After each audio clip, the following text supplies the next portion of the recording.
عليكم ورحمة الله وبركاته. ازيكم يا حلوين؟ عاملين ايه؟ يا رب تكونوا بخير وفي احسن حال. معاكم ايناس محسن من قناة يوميات انوس. ان شاء الله النهاردة الوصفة بتاعتنا هتكون مخلل اللفت. هنعمل مع بعض اللفت باسهل طريقة وان شاء الله هيطلع معاكم مظبوط ومية مية. دلوقتي اللفت موجود في السوق ومتوفر وسعره كويس. ان شاء الله تجيبوه وتنفذوا الطريقة وهستنى طبعا رأيكم. اول حاجة انا جبت الكمية اللي انا هستخدمها، تقدروا انتوا كمان تجيبوا الكمية اللي انتوا محتاجينها. دي الكمية اللي انا هعملها النهاردة. جبت اللفت وغسلته كويس جدا بالفرشة ونضفته وشلت الجزء اللي من فوق والجزء اللي من تحت وغسلته وخليته زي ما انتوا شايفين نضيف وزي الفل. طبعا اللفت دلوقتي حلو، بنجيب الحجم ده علشان من جوه كده تبقى طرية وما تبقاش عاملة زي الاسفنجة. تمام. اول حاجة انا هعملها، هحط اللفت بتاعي كده على جنب وهجيب القطاعة بتاعتي وهبدأ ان انا اقطع اللفت. طبعا انتوا عايزين تقطعوه بالطريقة اللي تريحكم وبالشكل اللي انتوا عايزينه. تقدروا تقطعوه صوابع، تقدروا تقطعوه مكعبات كده. انا هقطعه بالقطاعة دي كده. انا هوريكم بس كام واحدة وبعد كده هكمله. انا قطعته في الاول حلقات كده مدورة وبعد كده هبدأ اقطعه بالطول. ده الحجم اللي انا عايزاه. بصوا من جوه ما شاء الله لونه حلو جدا.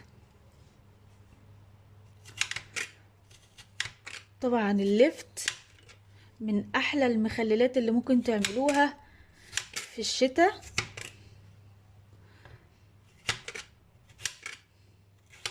انا كده قطعته، هعمل معاك واحدة كمان وبعد كده هرجع انا اكمل باقي الكمية كلها وارجع لكم نكمل باقي الخطوات مع بعض.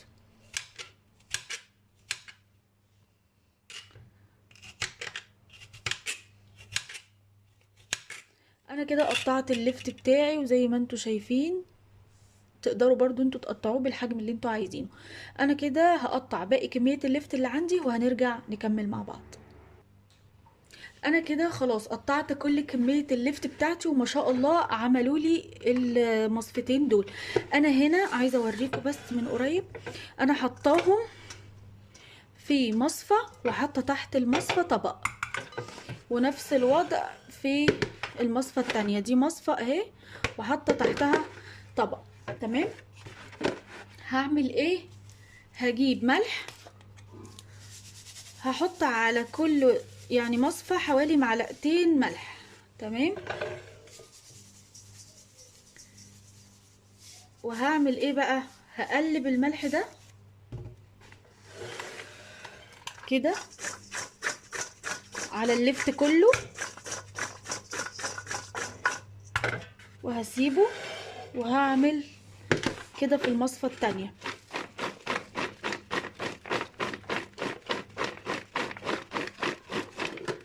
طيب كده عندي اللفت حطيت عليهم حوالي معلقتين ملح وقلبتهم كويس.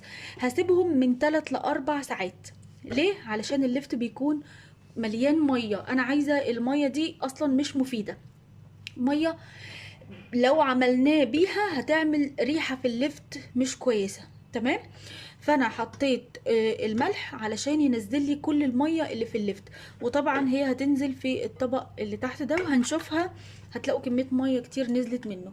طبعا احنا مش بنقشر اللفت، احنا بنسيبه باللون اللي فيه ده لان اللون ده بيخلي الميه طعمها ولونها حلو.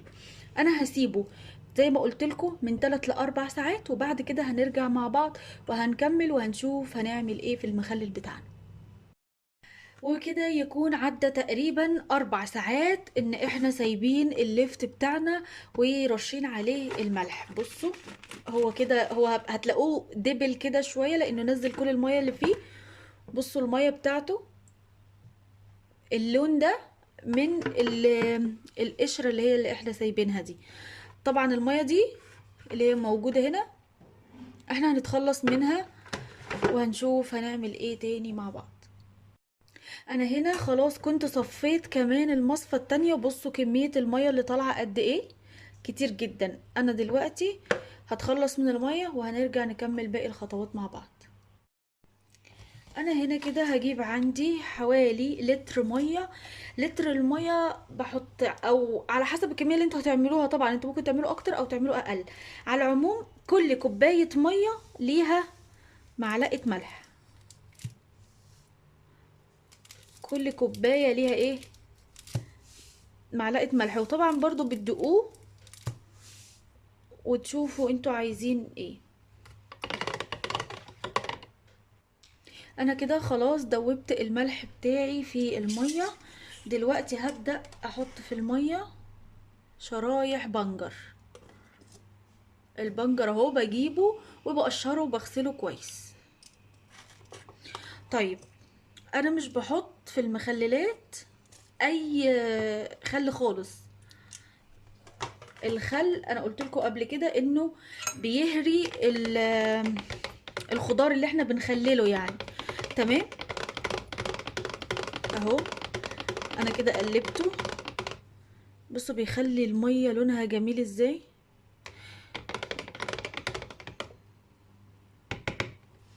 كده خلاص احنا جاهزين اهو علشان نعبي المخلل بتاعنا.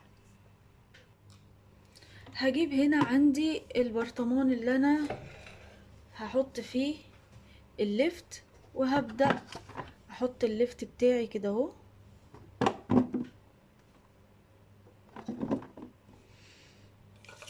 وهحط واحدة ورق رولة وهكمل. يعني كل ما بحط طبقة لفت بحط واحدة في النص اللي هو ورق اللورة ده وبكمل. تمام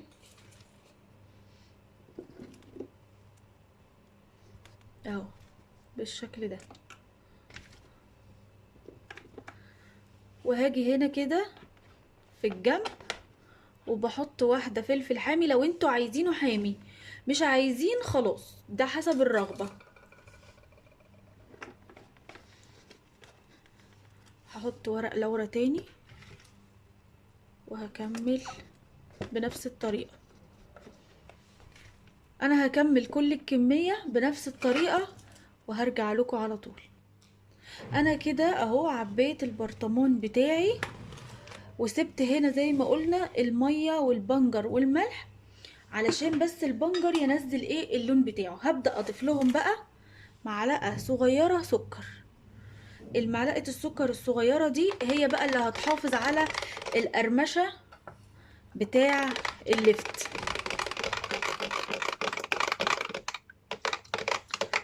كده اهو. وهبدأ اضيف المية دي بقى للمخلل بتاعنا. بسم الله الرحمن الرحيم.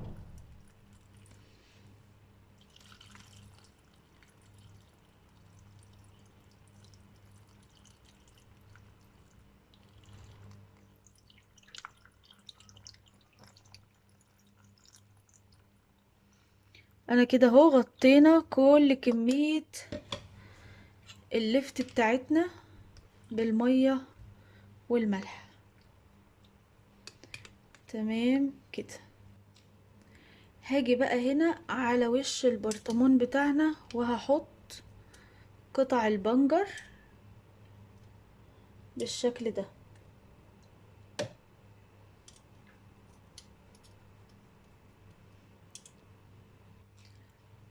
زي ما انتوا شايفين كده حطينا قطع البنجر على الوش. هنغطي بقى البطرمان بتاعنا.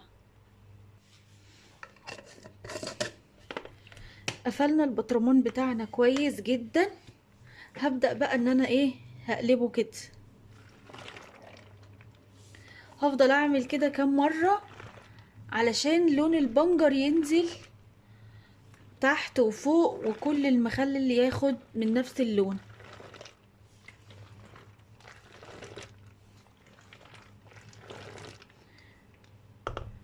وهنحطها على الرخامة وهنسيبها من 4 ل5 ايام، وبعد كده هنفتح عليها وان شاء الله اول ما افتح عليه هوريكم شكله هوريكم لونه.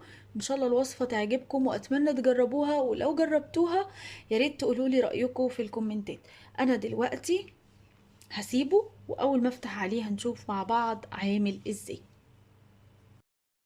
كده عدى على المخلل اللفت بتاعنا 5 ايام زي ما قلنا. بصوا لون البطرمان من بره مدي لون بينك كده، لون وردي جميل حلو قوي، ده طبعا من البنجر. هنفتح دلوقتي على اللفت بتاعنا.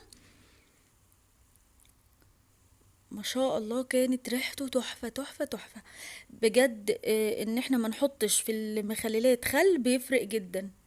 انا هنا اهو طلعت لكم واحدة، بصوا لونه جميل ازاي ومقرمش، والملح بتاعه مظبوط وكل حاجة تمام. ده كده اللفت بتاعنا، يا ريت تجربوه. بصوا المية، طبعا انتوا بتتحكموا في لون المية. بصوا من فوق الوش زي الفل.